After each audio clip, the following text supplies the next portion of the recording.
Hey guys, welcome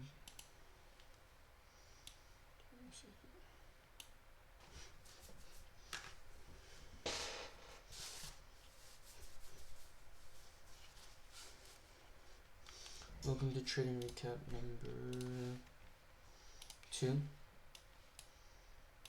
It is currently September 30th, my second day on the eval. We're here.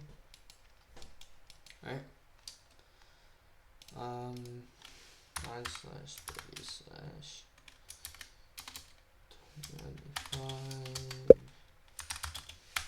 2. Alright. Recap number 2. Okay, let's get into it. So coming into today, I can see that it's swept Asian lows right here. It's the previous Asian low, right? Swept Asian lows forming a small SMT inside, right? As long as there's a rejection block right here that I barely missed.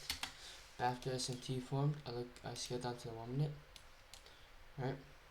And I looked for an inversion, which is exactly what I got right here. I waited for this inversion, which was cleaner. Whereas this inverse, I entered off this candle, right? It hit, because usually I saw this thing which hits 1 to 1, right? Approximately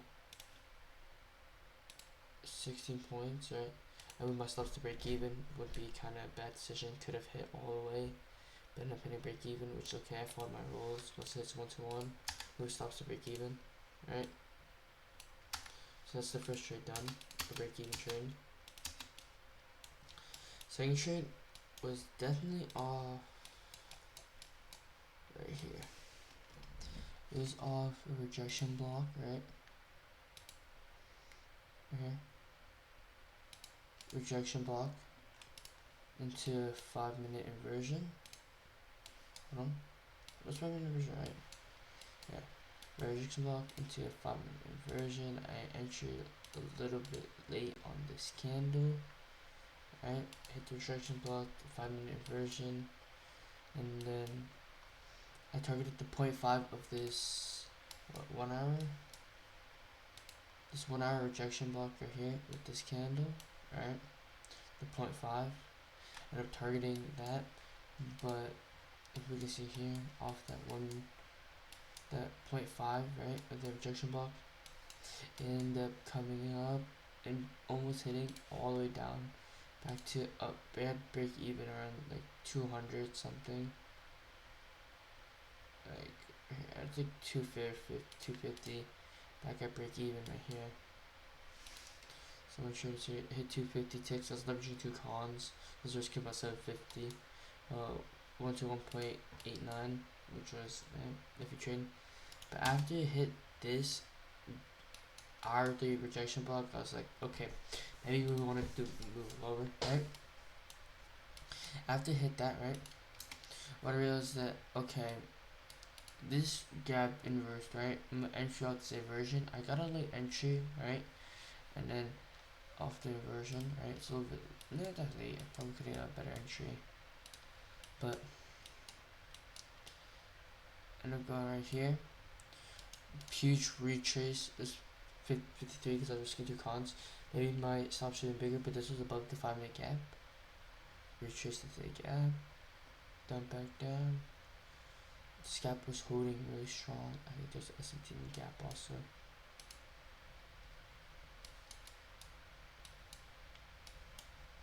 Where is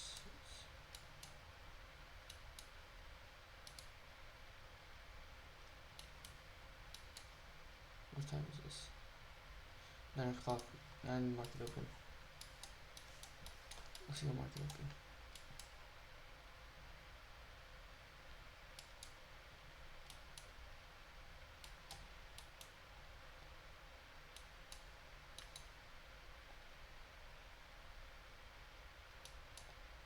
Right here. Okay, going to market open. There's SMT. Right here. Right? You can see these 2 highs. right here, which is SMT, right?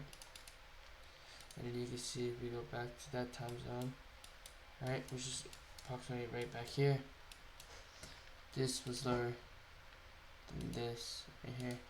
So it's pretty confident it's gonna go down after it hit that inform closed right here, which is market open, and then market open is gonna dump, took this low, you know, 1.5 and pass my funding count, which is pretty good, not too bad, not too shabby.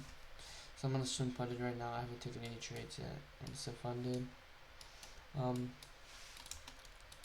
I can see where I could draw out my draws of liquidity and what I would like to see for the next day or so. Alright.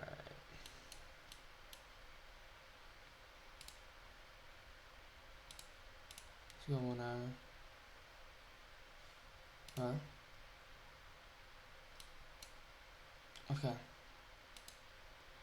So this is like semi-equal lows. I'd probably like price to come down here, right?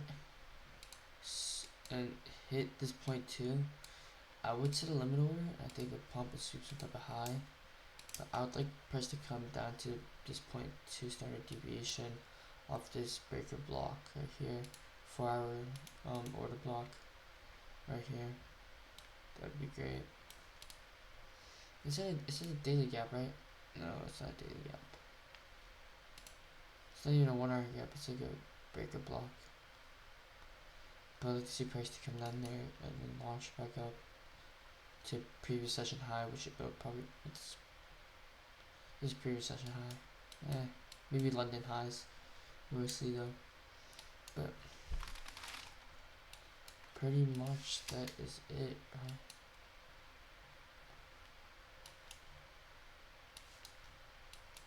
Yeah.